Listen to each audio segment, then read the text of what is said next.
I was born in the southern part of Iran, a city called Abadan. Born in a Muslim family, Shiite Muslim family. My grandfather was a Muslim leader, and he had 19 children, and out of 19 children, he had 84 grandchildren. And obviously, he had to choose one to carry the spiritual pattern of the life and the teachings for the next generation. He asked, he had, obviously there had been some things that, some things had happened, some accidents that I should have been killed, but every single time before a danger was coming toward me, I saw the silhouette of a person that always was there, and I spoke of it openly to others. And my grandfather took that sign, obviously, that there is the spiritual leaders of Islam are looking over this boy, and they are protecting him. So he gave me very close attentions, and he taught me all the things I knew about Islam. I joined Hezbollah. I was in that army for about 3 years. I was studying Quran extensively then. My grandfather actually sowed this seed in my heart that I should share Islam with the poor misled Christians, you know, that have gone astray, and obviously remind and be a spiritual leader to our family outside Iran. I traveled to Malaysia, where I was caught with 30 illegal passports, put in prison.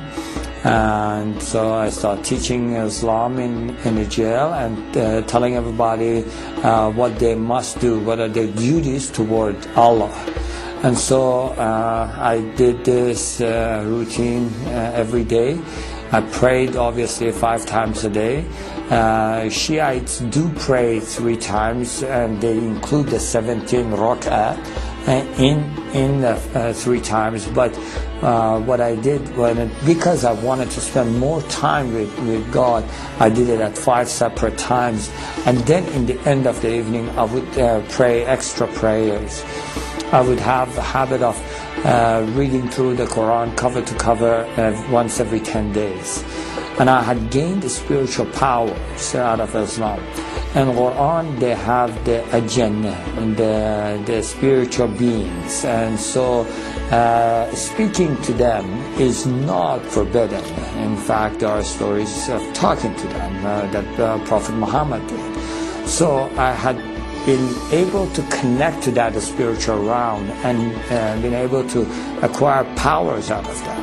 And so I was able to pray for people, especially when people, someone hurt them or someone did something to them. They would come to me and they would ask me to say a prayer, and immediately that person would get sick, have an accident, this kind of things, you know.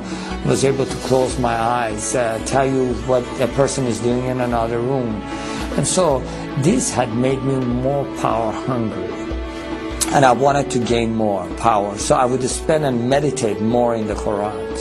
And so as I was doing that one night, I just was meditating in the verses, and there are words in the Quran that are repeated continually, repeatedly, but they have no meanings. They are the secrets of Quran.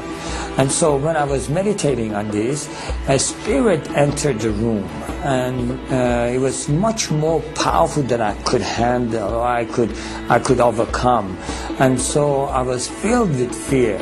And so I tried using all the tools Islam had given me. In the name of Allah, I command you to leave, you know. Satan, I rebuke you, kind of things. And I used all those, and nothing was helping. At that moment, I was totally desperate, and I felt like it is choking me, choking the life out of me, and I felt like I'm dying in that cell. And I just cried out to the heavens, and I said, God, in Farsi, Khuda, help me. And immediately I heard a voice, just as clear as you hear my voice today, saying, bring the name of Jesus. And at that moment, I really seriously did not give it 1 second of thought. I just was, I feel like going back, I was drowning. A man that is drowning, you throw a rope, they would never question you about the color of the rope. You just grab on. And so I did. I said, Jesus, if you are true, show me yourself. And to this day, I have no idea. Obviously, going back, I'm thinking, why did you word it that way? Why didn't you just say, Jesus, help me? I don't know why, but that's the way it came out. And before I was finished with the sentence, everything was back to normal. Now, that was not my conversion. That was the beginning of my confusion. Why would Jesus help a Muslim?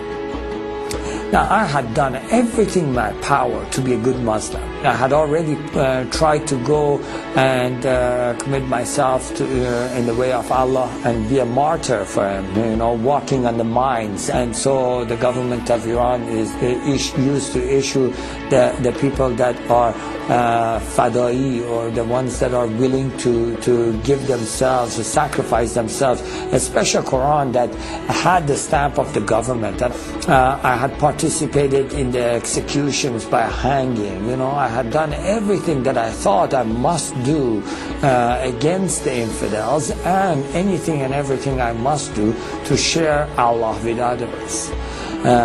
So I knew that something is wrong, and that was not because I doubted Allah or doubted Islam or anything.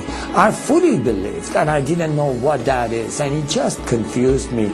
And so I tried to just forget about it, But that question, why would Jesus help a Muslim? Why would Jesus help a Muslim? That would just keep coming at me. I believe in Muhammad, the last prophet, I would think, in the perfect religion. Why would Jesus come to help me? And so that 2 weeks period, I just got really confused, and I said, okay, I'm going to pray and fast and ask God Himself to show me the path. Obviously, I thought at that moment, and there are verses and things taught in the Quran that says the ways of Allah are many, and no matter what part and what part of the mountain you climb, you always come to the same mountain top.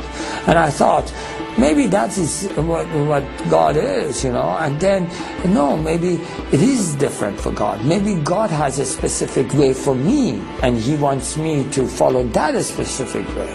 So I thought, I will never find out unless I ask this question.